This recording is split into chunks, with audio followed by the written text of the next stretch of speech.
Hi everyone, ಎಲ್ಲರಿಗೂ ನಮಸ್ಕಾರ. ನಾನು ಇವತ್ತು ವಿಡಿಯೋ ಶೇರ್ ಮಾಡ್ತಾ ಇರೋದು ಏನಪ್ಪ ಅಂದರೆ ಲಕ್ಷ್ಮೀ ಪೂಜೆದ್ದು. ಇದು ವಿಡಿಯೋ ಬಂದುಬಿಟ್ಟು ನಮ್ಮ ಫ್ರೆಂಡಿನ ಮನೆಯಲ್ಲಿ ಪೂಜೆ ಮಾಡಿದರು, ಲಕ್ಷ್ಮೀ ಪೂಜೆ. ಇಷ್ಟ್ಯಾಕೆ ಸ್ಪೆಷಲ್ ಮಾಡಿದ್ದಾರೆ ಅಂತ ಅಂದ್ರೆ, ಇವತ್ತು ಅವ್ರ ಪಪ್ಪ ಮಮ್ಮಿ ವೆಡ್ಡಿಂಗ್ ಆ್ಯನಿವರ್ಸರಿ 25ನೇ ವರ್ಷದ್ದು. ಸೊ ಅದ್ರ ಸಂಬಂಧ ಇಷ್ಟು ಗ್ರ್ಯಾಂಡಾಗಿ ಪೂಜೆ ಮಾಡಿದ್ದಾರೆ. ಹಂಪಿಯಲ್ಲಿತ್ತು, ಹಂಪಿಗೆ ಹೋಗಿದ್ವಿ. ಫಸ್ಟ್ ಅವ್ರ ಮನೆಗೆ ವಿಸಿಟ್ ಕೊಟ್ಟು ಅವ್ರನ್ನ ಭೇಟಿಯಾಗಿ ಸೆಲೆಬ್ರೇಟ್ ಮಾಡಿ ನೆಕ್ಸ್ಟ್ ಹಂಪಿ ನೋಡೋಕೆ ಹೋದ್ವಿ. ಅದನ್ನು ವಿಡಿಯೋ ತೋರಿಸ್ತಾ ಇದ್ದೀನಿ ನೆಕ್ಸ್ಟಲ್ಲಿ. ಎಷ್ಟು ಚೆನ್ನಾಗಿ ಪೂಜೆ ಮಾಡಿದಾರಲ್ಲ ಫ್ರೆಂಡ್ಸ್. ಸಾಯಿಬಾಬಾನ ಫೋಟೋ ಇದು.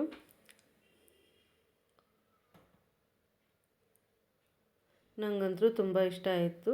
ಸೊ ಅದಕ್ಕೆ ಒಂದು ವಿಡಿಯೋ ಇರಲಿ ಅಂತ ಹೇಳಿ ವಿಡಿಯೋ ಮಾಡಿಕೊಂಡಿದ್ದು. ನೆಕ್ಸ್ಟ್ ಹಂಪಿ ನೋಡೋಕೆ ಹೋದ್ವಿ. ಫಸ್ಟ್ ವಿರೂಪಾಕ್ಷ ದೇವಾಲಯ ಇದೆಯಲ್ಲ, ಅದನ್ನ ನೋಡಿದ್ವಿ. ಅದು ನಮ್ಮ ಹಂಪಿದು ಎಲ್ಲ ರಾಜರ ಇವೆಲ್ಲ ನೆನಪು ಬಂದು ನನಗೆ. ಇತಿಹಾಸ ಓದ್ತಿರ್ತೀವಲ್ವ ನಾವು ಇದ್ದಾಗ ಆವಾಗ ಹೆಂಗಿತ್ತು ಏನು ನಮ್ಮ ಹಂಪಿ ಅದೆಲ್ಲನೂ ವರ್ಣನೆ ಮಾಡಿದ್ದಾರೆ. ಚೈಲ್ಡ್ಹುಡ್ ಮೆಮ್ರೀಸ್ ನೆನಪಾಯಿತು. ಆಮೇಲೆ ಹೋಟೆಲ್ಗೆ ಹೋಗಿದ್ವಿ, ಅಲ್ಲೇ ಊಟ ಅದು ಮಾಡಿ ನೆಕ್ಸ್ಟ್ ಶಾಪಿಂಗು ಹೋದ್ವಿ. ಇಲ್ಲಿ ವಿಶೇಷ ಏನಂದರೆ ಹಂಪಿದು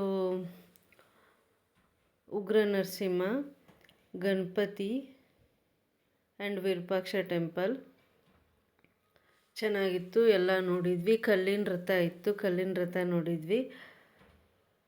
ಇದು ಗೋಪುರದ ವಿಶೇಷ ಏನಂದ್ರೆ ಒಂದು ಒಳಗಡೆ ಅದರ ಶ್ಯಾಡೋ ಬೀಳ್ತೈತಿ, ಗೋಪುರ ಉಲ್ಟಾ ಕಾಣ್ತೈತಿ. ಇದು ವಿಶೇಷ ಅನ್ನಿಸ್ತು ನನಗೆ. ಅದು ಬಟ್ ವಿಡಿಯೋ ಮಾಡಿದೆ, ಅದು ಕಾಣಲಿಲ್ಲ. ಯಾಕಂದ್ರೆ ಭಾಳ ಕತ್ಲಿತ್ತು, ಡಾರ್ಕ್ ಇತ್ತು. ಸೊ ಹಿಂಗಾಗಿ ವಿಡಿಯೋ ಕಾಣಲಿಲ್ಲ, ಮಾಡಿದರು. ಸೊ ಈ ವಿಷಯ ನಿಮ್ಮ ಜೊತೆ ಶೇರ್ ಮಾಡ್ತೀನಿ ಅಂತ ಹೇಳಿ ನಾನು ವಿಡಿಯೋ ಮಾಡಿದೆ, ಬಟ್ ಅದು ವಿಡಿಯೋ ಆಗಿಲ್ಲ. ಸೊ ಬರೀ ಹೇಳಿದ್ರೆ ಆಯಿತು ಅಂತ ಹೇಳಿ ಈ ಮೆಸೇಜ್ ಬಾಯಿ ಮುಖಾಂತರ ಹೇಳಾಕತ್ತೀನಿ, ಬಟ್ ವಿಡಿಯೋ ಅದರದ್ದಿಲ್ಲ. ಸೊ ನನಗಂತೂ ಇದು ತುಂಬ ಇಷ್ಟ ಆಯಿತು ಕಾನ್ಸೆಪ್ಟು. ಹೊರಗೆ ನೋಡಿದರೆ ಗೋಪುರ ಸೀದಾ ಕಾಣ್ತೈತಿ, ಕಿಟಕಿ ಒಳಗೆ ಅದರ ನೆರಳು ನೋಡಿದರೆ ಉಲ್ಟಾ ಕಾಣ್ತೈತಿ. ಇದು ನನಗೆ ಒಂದು ಟೈಪ್ ಮಿರಾಕಲ್ ಅನ್ನಿಸ್ತು. ಸೊ ಇದನ್ನ ಶೇರ್ ಮಾಡಿದೆ. ನೆಕ್ಸ್ಟ್ ಪರ್ಚೇಸಿಂಗ್ ಆಯಿತು. ಗುಡಿ ಒಳಗೆ ಹೋದ್ವಿ.